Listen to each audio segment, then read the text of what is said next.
Hi everybody and welcome to CMX London.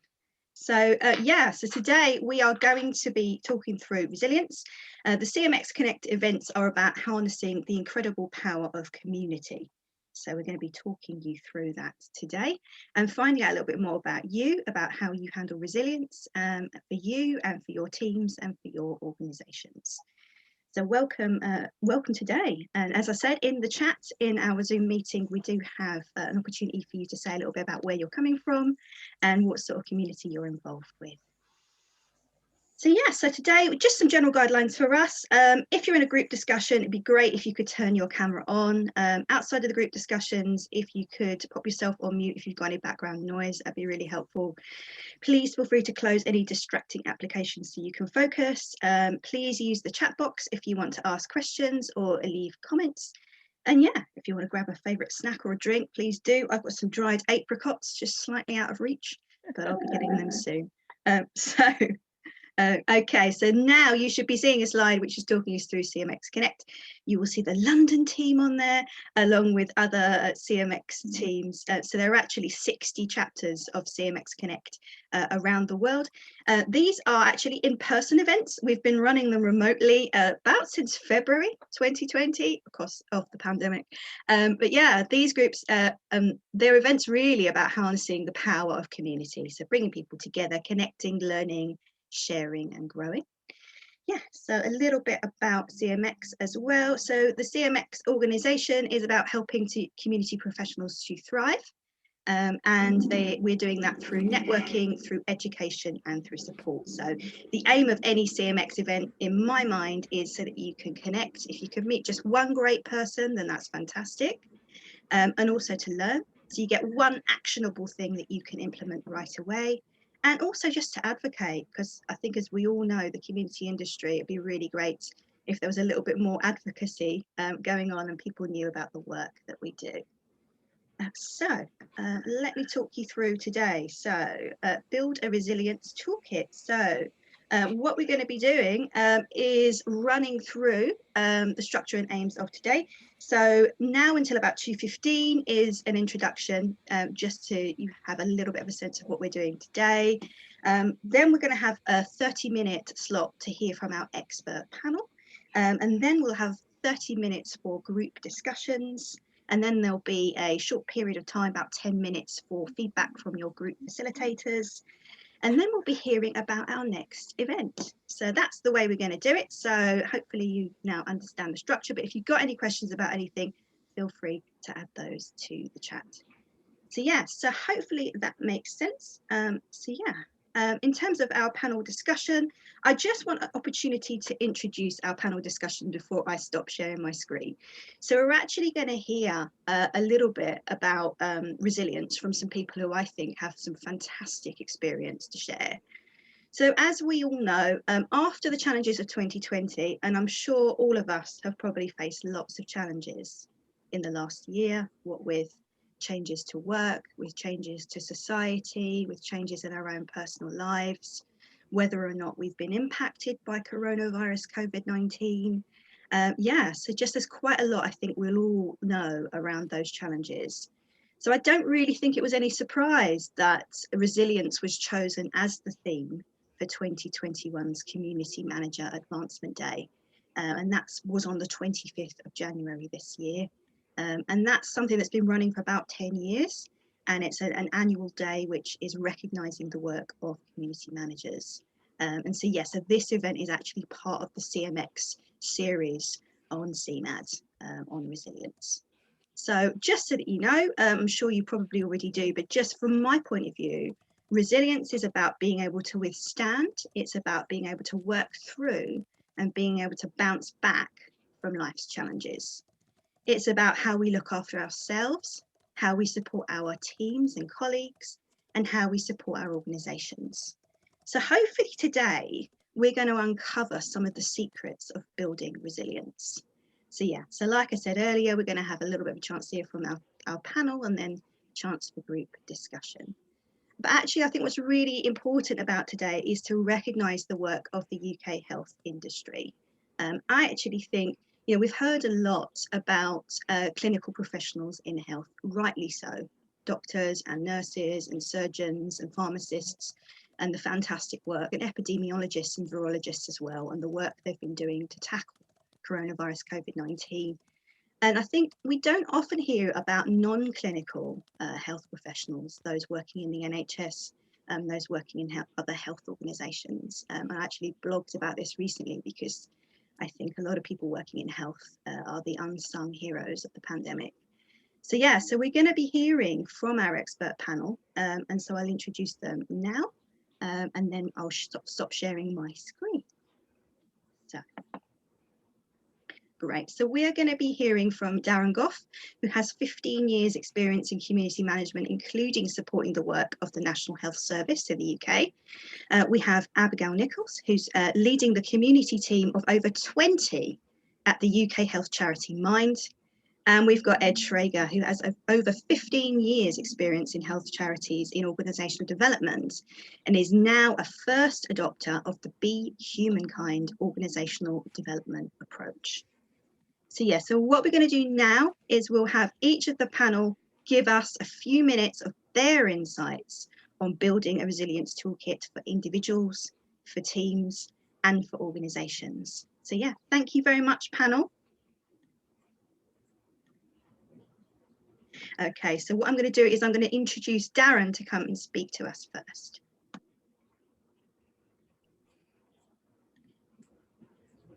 You are on mute. I'm not on mute. There we go. Hello, everybody. Welcome to CMX. Thank you for joining us on actually what is where I am, a slightly sunny afternoon, which is makes me feel resilient already, which is great. So I'm just going to share my screen here and hope that this works for the slides. Just do this.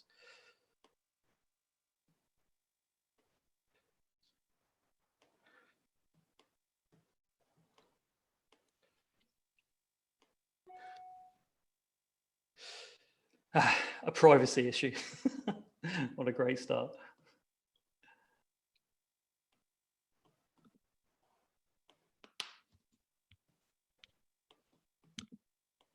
Yeah, share screen.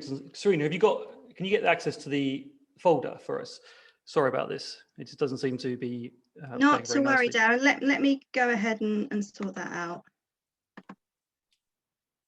I'm ever so sorry about this. Exactly proving. A test of our resilience. Yeah. Absolutely. Okay. And we're all deadly quiet because we're all muted, ready to hear your session. Let me go ahead and do that.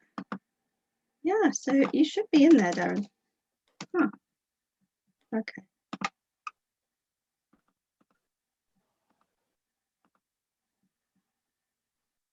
Let me try. Would you like me to handle those for you? If not, yeah, sure. Shall I go ahead and present? Yeah, if you can present the latest version from the shared folder. Apologies to everyone else.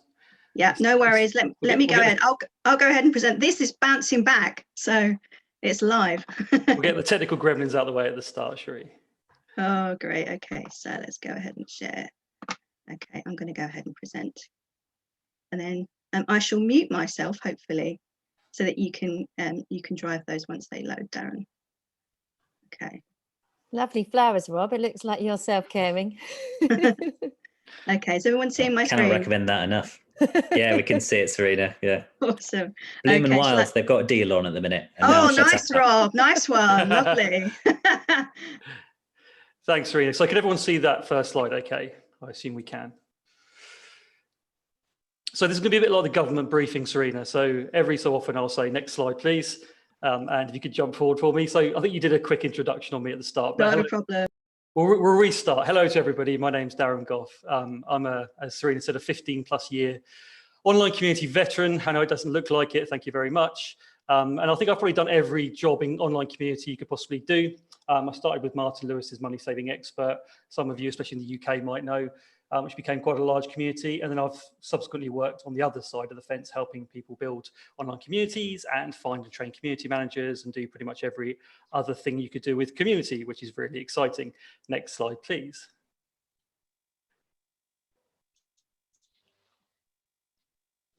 So I want to talk about two things in the time I have. So one thing I want to touch on very briefly, because I think the subsequent speakers will cover this off a little better or a little bit more depth as well. So firstly, around the way we view community with our brands and organisations. So I think historically, community has tended to do this with brands and organisations. So if we think about the earth or the planet as kind of the core of the company, and within that, you probably have your traditional avenues, you have your marketing, your legal, your HR, whoever else it might be. And I think community historically has tended to sit as a kind of orbiting satellite. For a lot of people, I think they get into this field or have done by accident. It tends to be something, I've heard many stories about people that have been sort of put their hands up and given an online community manager job, or the company's decided that, hey, this online community seemed like a really cool thing to do. Here's a computer, here's a vague idea of what we want, good luck. And the community person or team, if you're lucky enough to have a team, ends up sort of sitting surrounding the company, trying to do the best job they can without any kind of insight into what the organisation really wants. And likewise, the organisation struggles to know what the community wants for itself. So if you could just flick forward, Serena. So I think the first thing with the longer term resilience we need to think about is actually how we position community within our organisations themselves. So for me, and I think for many others that have worked in community for so long, I think community sits at the very centre of the organisation and what we're trying to do. I think once we start to get organisations and the people involved in organisations to think about community as the heartbeat or the core or the mantle of the organisation, I think what they'll come to realise is that community for me has value in every direction. So no longer does it become the orbiting satellite. You might sort of see the community manager for a coffee on a Friday, and it's all too common for the community managers to try and sort of explain what it is they're doing, and the person from whichever department kind of glazes over. But the value to me and how communities will become resilient is going to be by putting them at the core of everything they do, and also demonstrating to other departments that community has value, not just for community itself, but for the work that we all do. And that can be from everything from, I've worked with organisations where the legal department has had perhaps a head up on products or services, faults, customer service, marketing. There's a whole host of things we can do when we change the position of where community is. And I think that'll help improve the resilience of community over the long term. If you could just jump forward, Serena. So when we come to talking about the individual community manager, I think there's a few things that we've noticed over the years that become incredibly relevant. So the first thing is the community manager themselves tends to be someone that, as I said, I think sometimes has fallen into by accident, but certainly if they've come into it from a professional avenue, I think they're usually under-supported and struggle to find ways to make the community relevant to the organisation. And what tends to happen is we end up as community managers wearing multiple hats. So quite often it's not uncommon to hear a community manager that's at the point of burnout. There's a phrase that we've come to look at in our industry called techno stress, where we're actually looking at some of the markers and some of the forces on a community manager that struggle.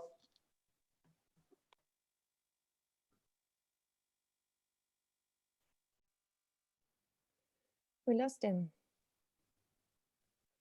Darren, I think we've lost you. So I'm just going to go back a second, the slides.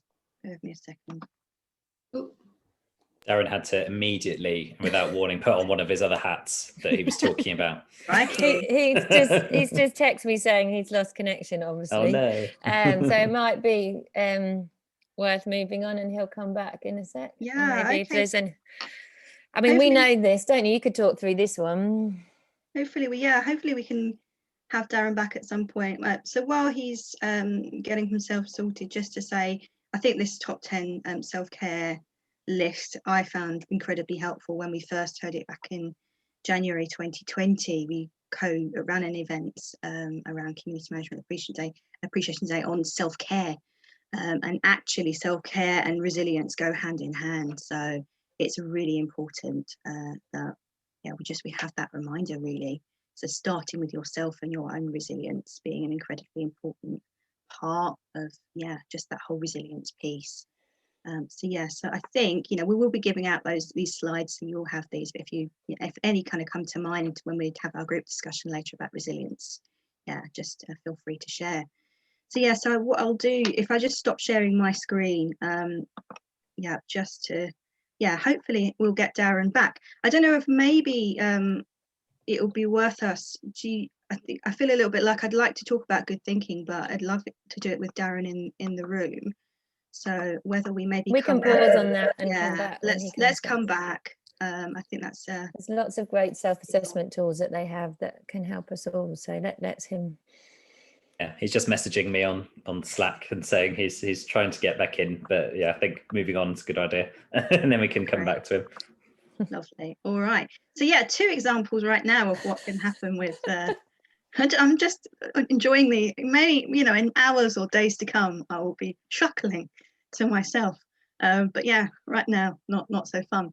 Okay, so I'm just going to go ahead and yeah, exit that. Excellent. Okay, so what we'll do, I think, just like BBC News 24 would move on, we will move on. So it'd be really great, I think, if we move on to the next speaker and we have a chance to hear from Abby. So what we'll do is we'll have Abby and she will give us a few minutes. As I said earlier, Abby is leading the online community at Mind, and in my view is doing a fantastic job. So thank you very much, Abby. Serena, hi everyone. I'm a little bit scared as well because I'm actually using my neighbour's Wi-Fi at the moment because mine cut out just before. So hi and bye, we'll see what happens. It's really, really lovely to meet you all, and I am so happy to be here. And I was saying to Nancy earlier, it's just so nice to actually be able to take a break, and something which I think we don't do enough of, which I'll probably talk a little bit more about. I'm going to try and share my screen now. Let's see what happens. Looks like we're getting there, Abby. Okay. This is honestly the bit that makes me feel the most nervous. So you've got this, you've got it. Right, great. Okay, so I just wanted to take the next 5 minutes and I'll try and cram some stuff in because there's so much I could talk about, and you know, it's really important, like I said, we're all here today just to take a bit of time out.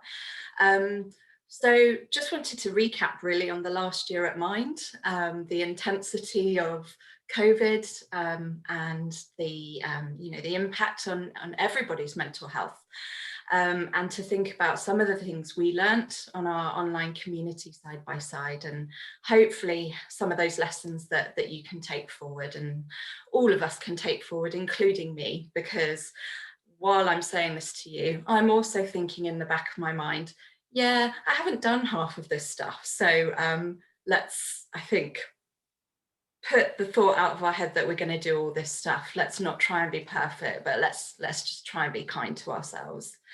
So really quick recap, and I know this will all be, you know, obvious to you all, but when things are not good, when you're not feeling resilient, you feel those feelings, and put your hands up if you've felt any of those things over the last year. Put 2 hands up if you've maybe acted in some of those ways. I can't see you all, but I'm guessing a lot of you are doing this right now. And I think it's just really important to think about these feelings and the way they make you act, and think about what Darren was saying earlier about the core of you being at the heart of everything and your community. And if you're feeling this, your community will be feeling this, and so will your moderators. So be mindful and think about those actions, and think about what can you do to change them to this.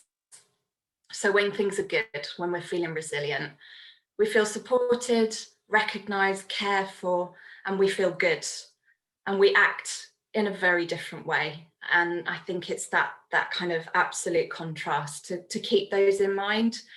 You will be feeling these things and you will be acting in this way too. You've just got to look after yourselves.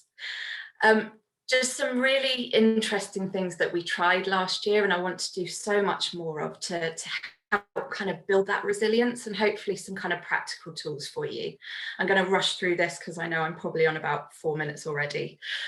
Put your risk registers away. Yes, they are so important, but try something different.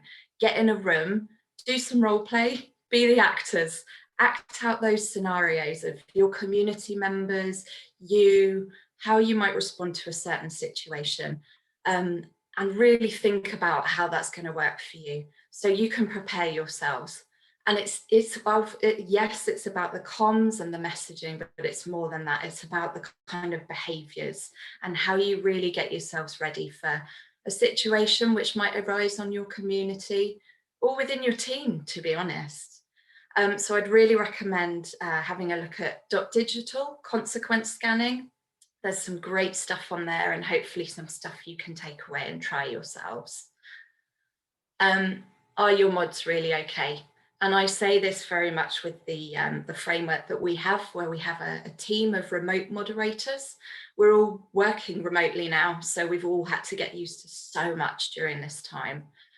But really think about this, whether you have a team of moderators or you have a closer team that you work with, please think about the language that people are using when they're emailing you, when they're sending you Teams messages.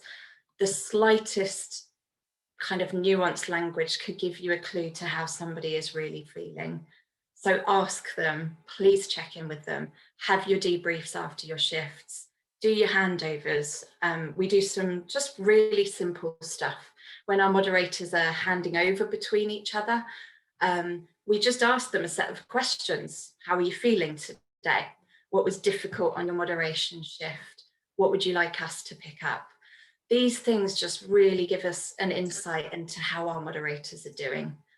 Reflective practice. I know, we're very lucky that we have a trained psychologist who comes and works with us and helps us kind of reflect on some difficult situations that have happened either at work or within the community. Have a think about how that you can do that yourselves. Just take the time out. And your moderators are your experts. They're the ones that know what's going on in your community. You might be really close as well, but really think about how you get that insight and that knowledge from them, because they're that vital cog in that wheel that's going to keep you going. Breathe, please breathe. As Darren was saying, take a break, have some time out, book those check-ins into your diary and don't neglect them. And this is something that I'm really guilty of, whether it's with your team or it's you asking for that check-in with your manager. Just do it and don't put it off anymore, because that's, I've learned from experience, that's when burnout happens. So make sure you're looking after yourself and make sure you're looking after your team. And I think just to finish, mental health affects everyone. We've seen it, we've felt it in many, many different ways. And the way your community will respond to COVID, which is ongoing, it's not going to go away. The way your community will respond to one simple situation that could very quickly get out of hand because somebody is struggling with their mental health. Prepare yourself for that and make sure you really understand as much as you can about mental health. And mental health will affect you. Please keep your boundaries, look after yourself, get your post-it note out now, and please, by the end of this session, write something on it, because I know we've all got post-it notes, I know what type of people we are. Write something on it that you're going to stick to today, whatever it is, going for a walk, putting your phone away, turning off your notifications. And the octopus logo is just in the corner. It's my own analogy. That's exactly what we are. We're the octopus, we're reaching out, we've got loads of tentacles going on. And we've got to keep everything going. We have a responsibility, but we also have a responsibility to take care of ourselves. So thank you, that's me. Thank you so much, Abby. Sorry, wow, I just think that was incredible in terms of thinking about how important it is to take a step back and to breathe, as well as kind of checking in, how are our teams, just recognizing that with community, it's not really about me, is it? It's about we and doing things together. So yeah, thank you so much. Really appreciate hearing about your insights. So we'll be moving on to Ed Schrager shortly, so I will be handing over to Ed. And then what we'll do, if we've got a little bit of time, we'll be checking back in with Darren if he's been able to rejoin the session, and then we can pick up the last couple of points from Darren's talk. So thank you very much, and over to you, Ed. Thank you. Thanks, Serena. Can you hear me all right? Fab. Hi, everyone. Great to be here. I feel that I've joined one of these before, and I feel like a bit of an interloper because I'm a OD person, so organisation development, and with you community manager people. But hearing from Abby, there's so much crossover between the two sort of areas. So hopefully, what I'm going to talk about will be interesting and useful.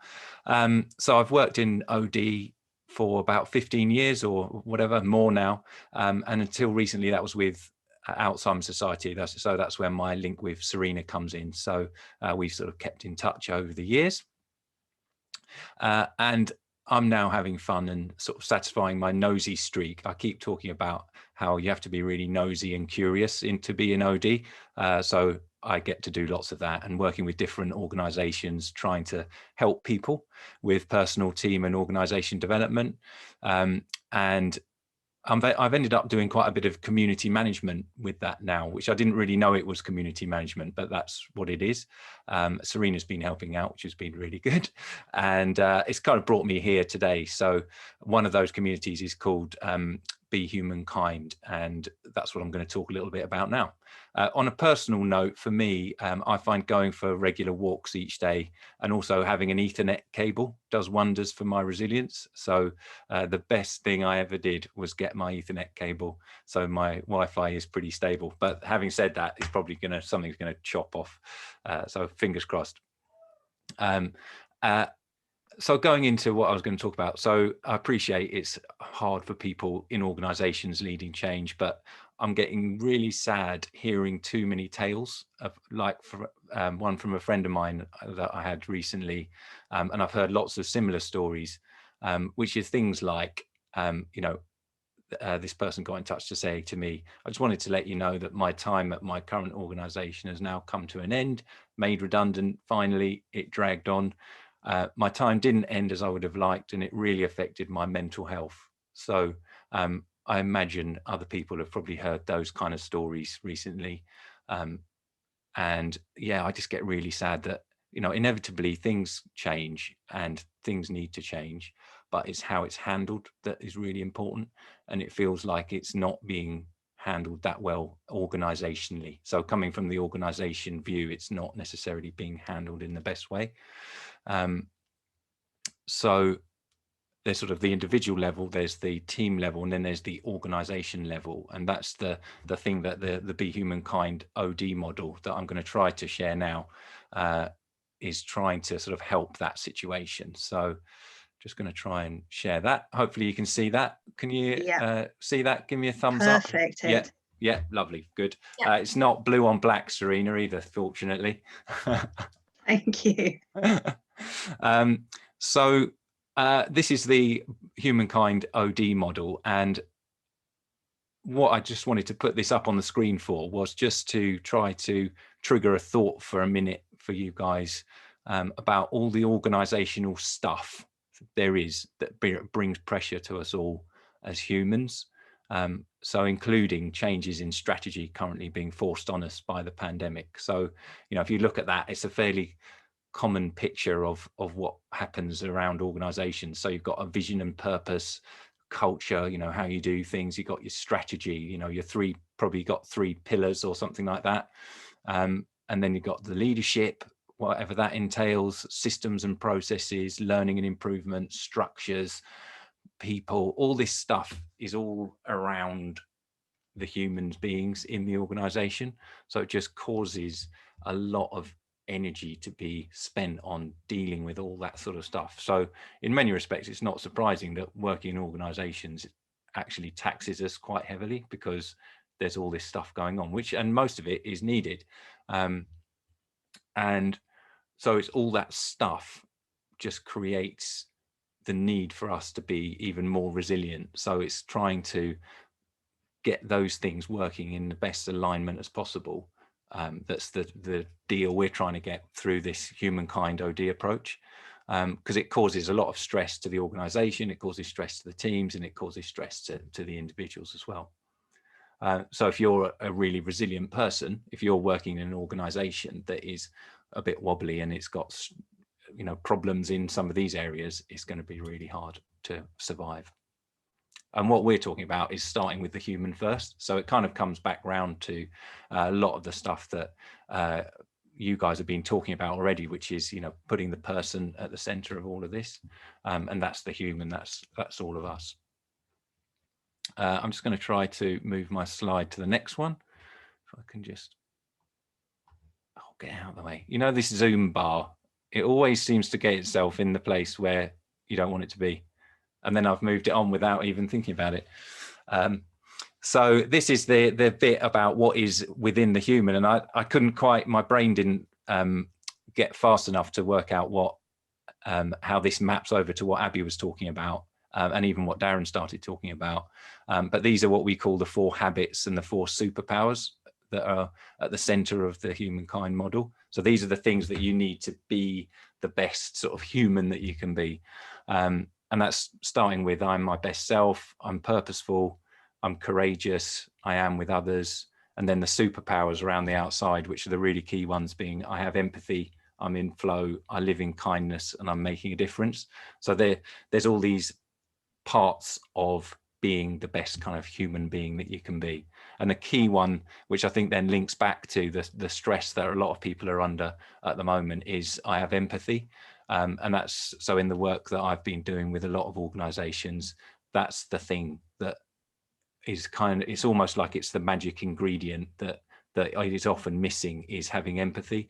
And a really key thing just to end on with that is what I don't know if I've made this up, but I call it visible empathy. So it's actually showing people that you actually do empathize with them is really key, because a lot of people, I think, do empathize with people in situations, but they don't actually show it. And I had a really nice piece of work with an organization where one of the employees in the organization said, the leadership care about us and they show they care, which was just really, really nice.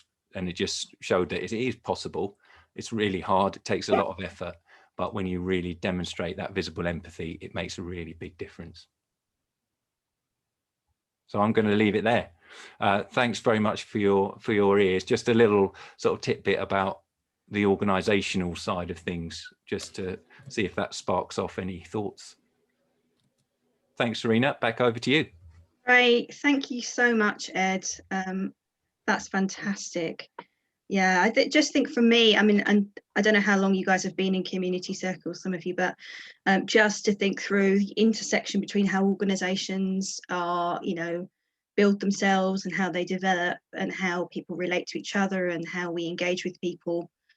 So much crossover with community management. And actually, I think organizations are building communities of people who work together.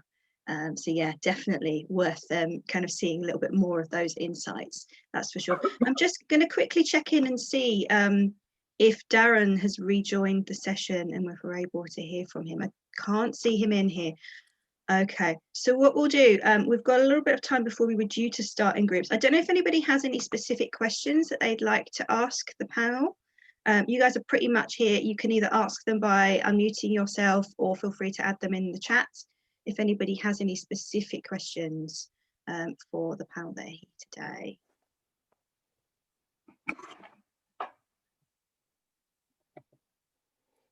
There's been some good comments, just sort of empathizing with the important messages that the speakers have made, and sort of how important sort of stopping and thinking and making time. It's been really good to have that reminder from Abby, and then the visible empathy. I think lots of us have connected with that and could do more of it. Just seeing if there's a particular question. Rob, did you have one that you wanted to share? It wasn't a question, I'm afraid. It was one of those really annoying. This is more a comment than a question. But love it, Rob. Love it. So it was just something else to throw into the mix and just back up. It's a really interesting, Ed, from an organizational level. You're highlighting empathy as critical. It's really at the front of my mind at the minute as I'm thinking about communities in the marketing world. Empathy seems to be a very hot topic at the minute. I just posted that. So I didn't write that, by the way. That's literally in a separate open document from a piece of from a blog I'm writing at the minute. I think it's just very interesting that in the marketing and business world, people are identifying that empathy is a core competency that a business needs to have in order to grow in this world, you know, whatever you call it, post-pandemic world. And that was one poll that Ipsos Mori did that was very interesting. Thanks, Rob. That's really helpful. Yeah, and I wonder whether we're kind of starting to see as people are communicating directly with organisations more, whether there's this desire of kind of wanting a bit more kind of authenticity in communication, and whether PR started back in like the 1920s and it's a close relative of Freud, and it was all based on kind of psychological manipulation, and how it's kind of come out into communications being more about genuine and authentic relationships. So that's really, really interesting. Speaking of polls, we were wondering whether maybe we could do one and get a sense of how you feel about resilience before we go in. So we're going to ask you guys to fill in a question. What comes to mind when you hear the word resilience? So we've heard some people talking about how they handle resilience. So we've got 5 options there. Those are interesting options. We're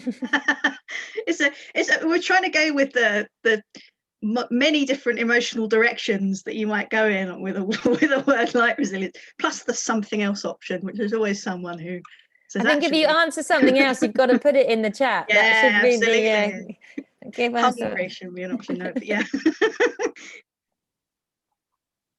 Cool, I'm going to end that shortly. Lovely. I like it, Ollie. I choose something else. I would say challenge is the word that comes to mind. Great. I feel like I've got no resilience until afterwards, and I'm like, oh my God, I got through the week. Interesting. So I think that's time for self-reflection. It's really important. 40% intrigued. There we go. Okay. And only 5% are bored. Brilliant. I suppose that's why you're here. Otherwise, what you doing? But thank you. Oh, that's fantastic. Yeah, so it's nice to get a little bit of a temperature check on how we feel. Some of these terms that we hear a lot of in community management or, you know, well-being and self-development, they can be quite loaded terms. And actually with my team, just a little kind of aside, I've started to kind of share a bit of a kind of well-being image with them at the beginning of our one-to-ones, because I feel a little bit like how are you is a little bit of like a meaningless question, because usually people just say I'm fine, thank you, don't they? So yeah, there's something about kind of trying to get to the bottom of what we really mean by these terms. Great, cool. All right, I'm not sure whether Darren's going to be around before the group discussions, so I think we might have to head into those group discussions in a second. Did anything else come to mind before we head into groups that anybody kind of wanted to share, even if you've had your own kind of like light bulb moments about resilience and you'd like to share those? I can add what they've put on the group. So Nick said when he thinks of resilience, he thinks of winning, and another Nick thinks of his children when he thinks of resilience. And then Ellie's put that it's feels more and more of a stranger as the more the world gets uncertain. And thinks if we could be more authentic in our communication and empathy, then that would help with that. I think, yeah, saying I'm fine and even asking that question, we need different language to use to, and things like temperature checks, I often do just to get a flavour, because then you can ask a bit more or explore it if people feel comfortable. Absolutely. Maybe not. Yeah, it's a really good point. So, you know, yeah, just exploring with people and getting that sense. My father-in-law always uses weather, and we did that this week, didn't we, Harry? Another event, and it was kind of like fair to middling, yeah, or that was stormy. really good. And I like that. You can use a metaphor to help you describe how you're feeling. That's a great idea. Fantastic. All right, I think what we'll do, if nobody's got any other kind of comments or questions, it's probably time for us to be heading into our groups and trying to kind of dive into this resilience topic a little bit more deeply. And then we'll be coming back. Right, so I think we're just coming back now. We're just waiting for everybody to come back in the room. Hello. Hi, everybody.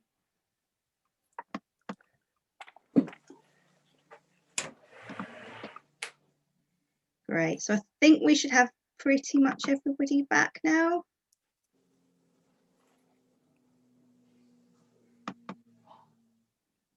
And Okay, are we all here?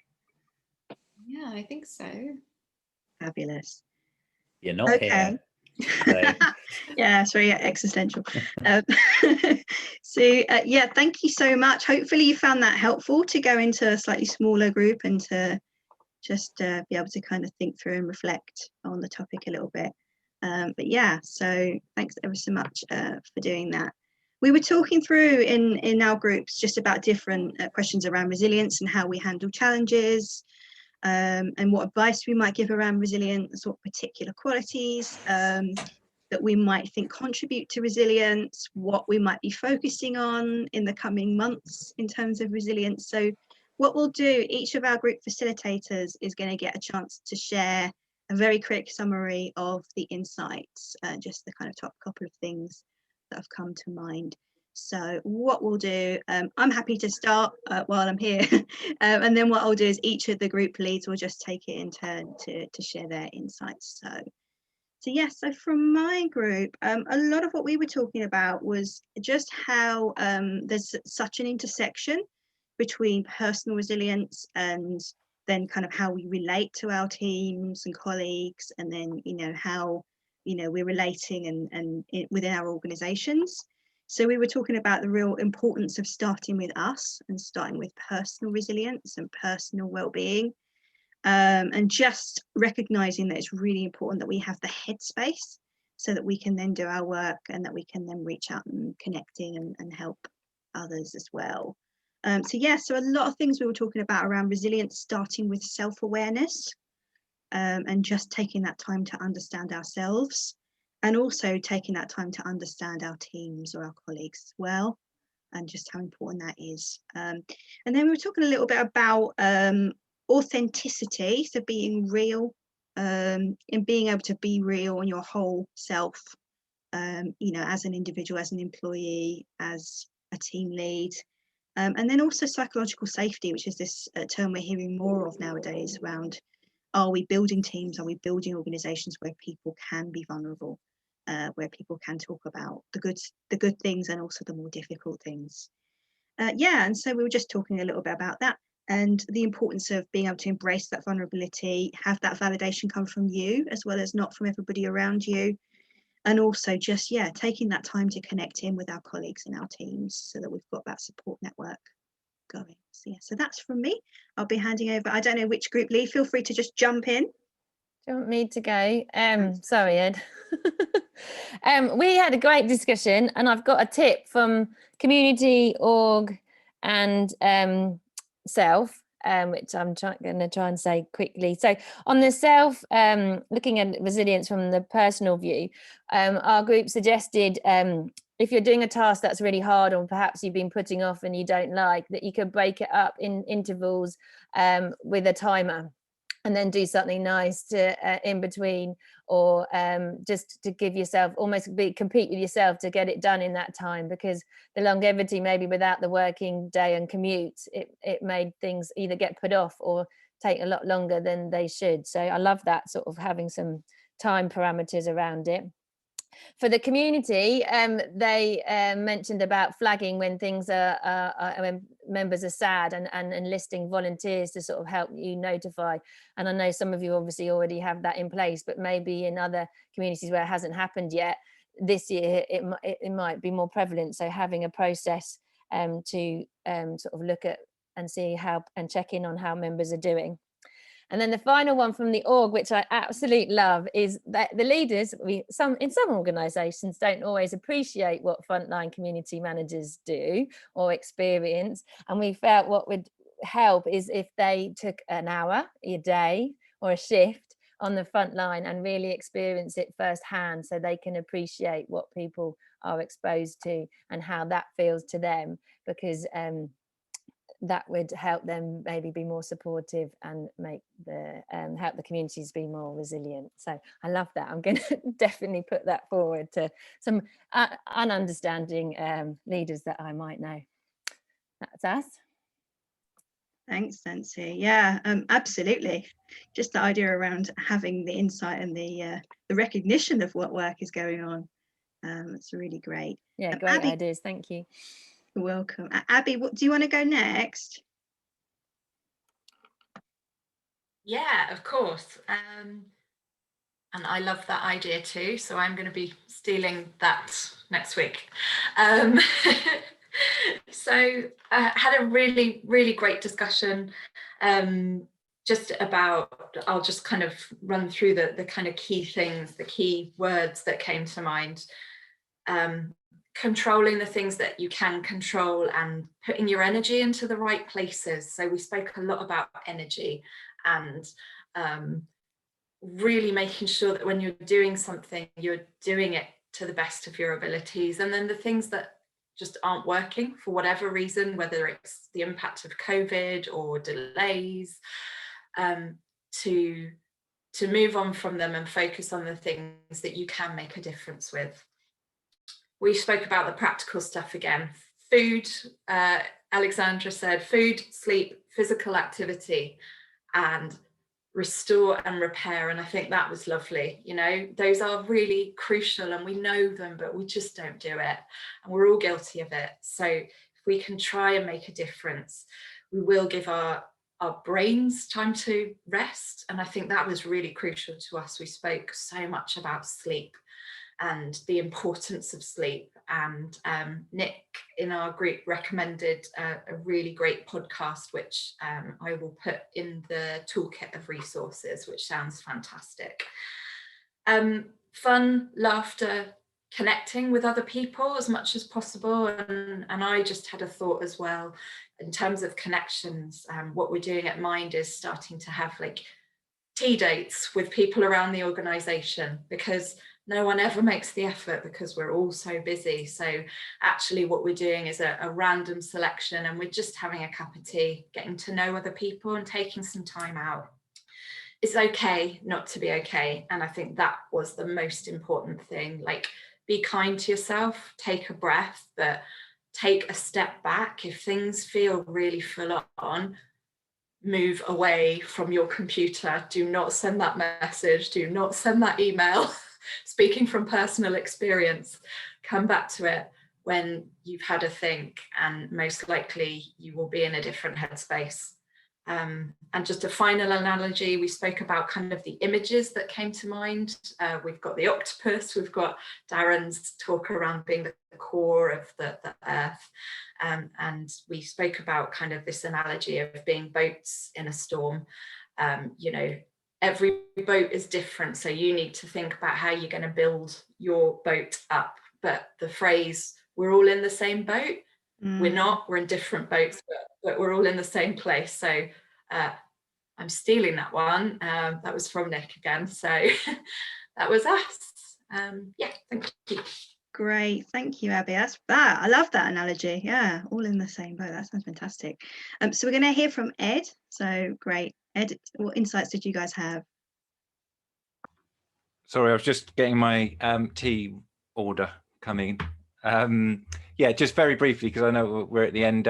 We captured our stuff on a whiteboard, so I can share that around. But I think the key messages were to try to choose to focus on the positive stuff, and try to choose to focus on not to focus on the negative stuff, but obviously acknowledging, you know, when there is negative situations, that's absolutely fine, acknowledging that and trying to do something about it. So that was kind of the essence of everything we talked about, which was loads of the great stuff everyone else has said, but focus on the positive if you can, and try to, you know, acknowledge the negative and do something about it. Thanks, Ed. That's really helpful. Abby alluded to a collaborative document where we're going to be adding notes. What I've done is I've just added that to the chat. We'll also be sending that round as well, so you guys will have a copy of it, but feel free to copy that link and bookmark it. And then what we'll be doing is we'll be sharing our notes together. So what I'm going to do very smoothly is to segue into Michelle, who will give us her group insights and also tell us a little bit about next month's CMX London event. Michelle, Yeah, thank you. Thank you, Serena. So we had a lot of different challenges. I think we all discussed them, and you guys all gave a lot of good feedback as well, similar to what we spoke about.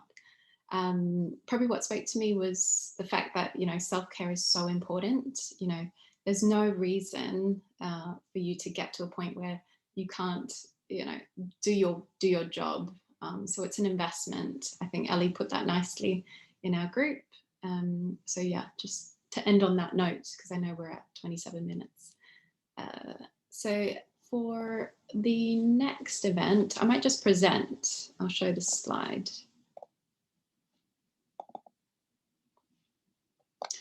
Cool. So for those of you who would like to join us next week, here is a snapshot of what we'll be doing on the 25th of February. Put that in your diary. So we run these CMX London meetups on the last Thursday of every month, which is 25th of February. Is the next one. It starts at 1 p.m, finishes at 2. So it will be an hour session. And we have the lovely Rosie Sherry, who is community manager at Indie Hackers. And also the founder of Rosie Land. You can check her out on Twitter. She's always tweeting. She's also got a free newsletter you can sign up to with some great stuff. And she's going to be talking about the very ever-growing popular topic, community digital gardens. So if you can imagine, if you don't know what it is, it's very interesting. It's a way of kind of organizing your community content. So if you think about it, what a community garden looks like, imagine that in a digital format where everyone can contribute and be more organized, I guess. It's kind of like a wiki, I would say. So to learn about that and to find out how to create your own, please join us next week. And I'll drop the link in the chat as well. Thank you very much, Michelle. I'm conscious of time, so we're going to be finishing very soon. But yeah, so we would love it if you are in the London area and you want to find out more about our London-based events. They're going to be virtual for the next few months, so anybody in the world can join up. And we put the link in for next event and for our CMX London events page in the chat. So yeah, and there's also a CMX Slack, so we'll be sharing a link to that as well. So yeah, you can go to the CMX site and get access to the lovely, we've got that too. So yeah, so we'd love to see you again. Hopefully you found this a really helpful session and you were able to come away with at least one idea of something you'd like to work on in terms of your own resilience. So yeah, so thank you very much for your time today. Really appreciate seeing you all. You're doing fantastic work. If nobody hasn't told you that for a while, you're doing fantastic work. Thank you. And just to say, Darren's recorded something for us, so we can Great. watch it back if we want to. Sorry to interrupt, Serena. Oh, that's amazing. But he's really apologised of all the disruption, but he's recorded a few minutes that we'll share, and you can watch that, because the Good Thinking website that he developed with Richard is really helpful and gives you a good self-assessment of how you might be feeling and some personal tips that's relevant for you. So, sorry. No, that's great. Thank you. Oh, I'm so pleased. I think we've had a great example of what can happen when a challenge comes along and you've got to bounce back. And I've probably made about 50 mistakes in this session. But anyway, we live and we learn, don't we? So yes, thanks ever so much, everybody, for your time. Please add to the collaborative document. Please feel free to come to another event. And yeah, hopefully see you soon. Thank you. Bye. Everyone. Bye, everyone. Bye. Thank you. Thank you. Have a great day.